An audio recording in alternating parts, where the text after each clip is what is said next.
All right, guys, today we're going to be showing you how to troubleshoot your Ae92. I know it's getting nice and warm outside, so we're wanting to work on it, tinker on it, and obviously get these babies running. So let's go ahead and show you the common things to do if you're getting a crank but no start, and let's go ahead and get you through it. Now, one of the number one things when it comes to working on the Corolla, most likely you don't have a set of help. You don't have another person cranking it while you try to see what's going on here. So generally what I do now is if you have a GTS or even SR5, I'm not sure how it looks like on the SR5, but on the GTS, you have this connector that goes down to the starter, right? So this connector goes right here. It goes into this part of the wiring. Now, if you disconnect this connector, this is the signal wire to the starter. So essentially what you could do is get a wire, and you'll jump this directly to the positive terminal. So you'll jump these two together.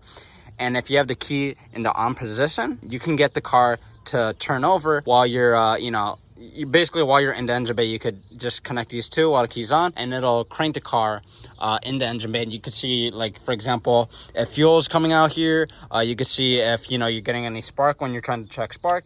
You could do a lot more things in the engine bay. So I recommend you guys doing this. If you don't have help, helps a lot. If you don't feel comfortable doing this, what you can do is, maybe get a camera in the engine bay and then try to start it and then review the footage. But that's what you can do to get the car to crank, and you can further diagnose what's going on. Now, when it comes to the basics on why your Corolla won't start, it's pretty simplistic. So it's either has to do with timing, has to do with ignition, which is spark, has to do with fuel, or it has to do with compression. Now, generally, an easy way to check for spark is you can disconnect that spark plug, put it on here, then put it to the ground like this, and then crank the car. If you see spark, and it arcs to here, then that means you have spark. If you do not have spark, and spark is your issue, generally it's going to come down to these three things. So it's either going to be with the actual cap. The actual cap's bad, so it's just these two bolts, and you remove it, get it out, replace it. Sometimes these wires go out bad, so I recommend you switching those out. And the rotors, the actual rotors inside of these, go bad as well. Very rarely it's a distributor that goes out, but it's usually those things. But the most common thing as to why you don't have spark is the ignition coil. These ignition coils on the GTS and SR5 always generally go bad, and it's usually your best bet. But I do not recommend you guys just throwing parts at it and seeing if it starts. Never do that. You always want to test. If you have spark, test if this works. You have to test all these components. You don't just want to throw parts at the car, then you're $400, $500, $700 in, and you still can't get the car to start. So I always recommend you guys testing before you go out buying parts. So that's the ignition side, right? So compression, when it comes to compression, you could always compression test and see if you're not getting any compression. If you don't have compression, it's generally either the car's out of time, the head gasket's blown, one or the other, but it's usually the head gasket that's blown. Usually if you don't have compression, it's a weird kind of start. It'll start and it'll sound like it'll kind of start fast. It's really weird. Can't really explain it, but that's generally how you know if it's compression.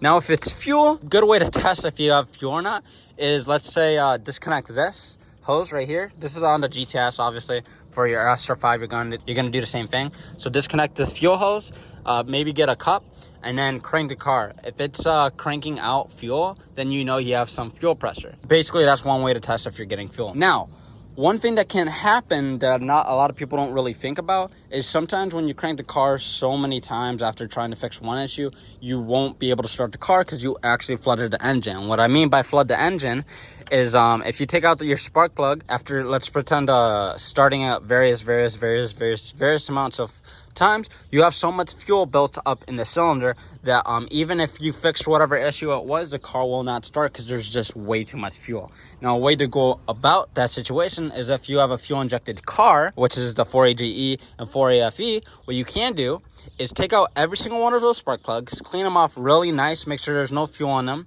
You're going to leave the spark plugs out. What you're going to do, take this cover out, and you're going to take out the fuse to the fuel. So EFI, this 15, you're going to take out that 15. And what you're going to do is you're going to crank the car. It's going to go, it's going to crank like that. And you're going to crank maybe few times, because what you're doing is you're getting that excess fuel out of the cylinders, and then you could finally go ahead and start the car. But you're going to want to do this a couple times, get all that fuel out there, whatever, put it back together, put the fuel fuse back in, and then boom, then you're good to go, and it might just fire up. Now, why you disconnect that fuel fuse is because when you crank the car, you're pumping fuel into the cylinder, so you don't want to pump more in if you're trying to get fuel out. So that's just one of the tips. Now, we've gone over ignition, we've gone over fuel, we've gone over compression. Now, as for timing, so when it comes to timing, whether you have the 4AGE or the 4AF, if you loosen the 2 bolts on the side, you will be able to turn this distributor, and it slightly changes the timing.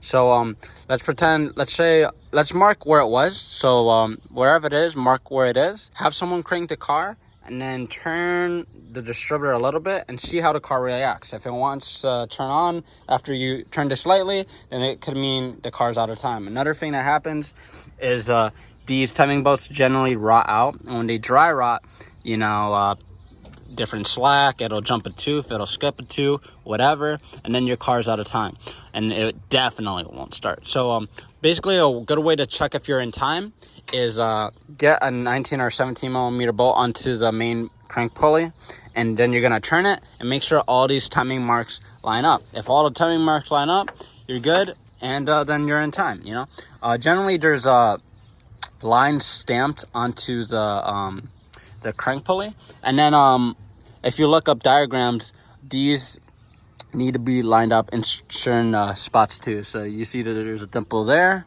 and there's supposed to be another dimple. There's a dimple right here, and then you see these marks. So these are generally going to line up here, and then make sure to confirm the other timing marks at the very bottom. Also, I've had this happen before on my 4GE, where the car didn't want to start no matter what I was doing. I ended up disconnecting this connector on the back of this throttle body right here, and the car ended up firing up. So sometimes it's certain sensors won't allow the car to turn on. Also, I didn't forget about you SR5 owners. So if you have the carbureted 4AF, there's a couple things that you can do. Similar to how I said that you could disconnect this and it'll start, you could play with the adjusting screws, and you might be able to get the SR5 to fire up. Sometimes you might have to have the choke closed. Sometimes you might have to have the choke open slightly. You kind of gotta play with it. I'm not expert when it comes to SR5. I haven't owned one since like 2017. But if I get one soon, you know, I'll be more knowledgeable on it, and I will definitely help you guys a lot better. But definitely mess with those adjuster screws. Mess with the choke a little bit, and then sometimes mess with, you know, spraying carburetor fluid while doing something of the sort. If you flood those engines, it's not the same as getting, you know, taking out the fuel injection fuse, because obviously you're not fuel injected. So generally what you are going to do is disconnect the mechanical fuel pump and crank the engine over, so you're not getting any fuel actually into the actual car. The last thing, it's not always common, but sometimes happens, some of these ground wires break off. So there's a ground right here, even ground right here. Sometimes if you don't have ground, no matter what you do, the car will not start.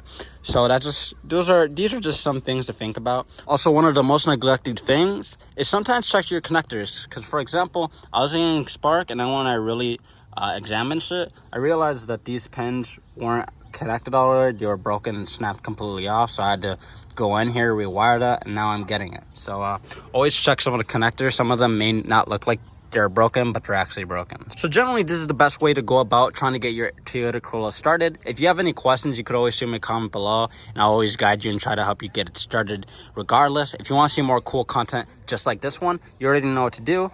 Subscribe, and I will catch you guys next time.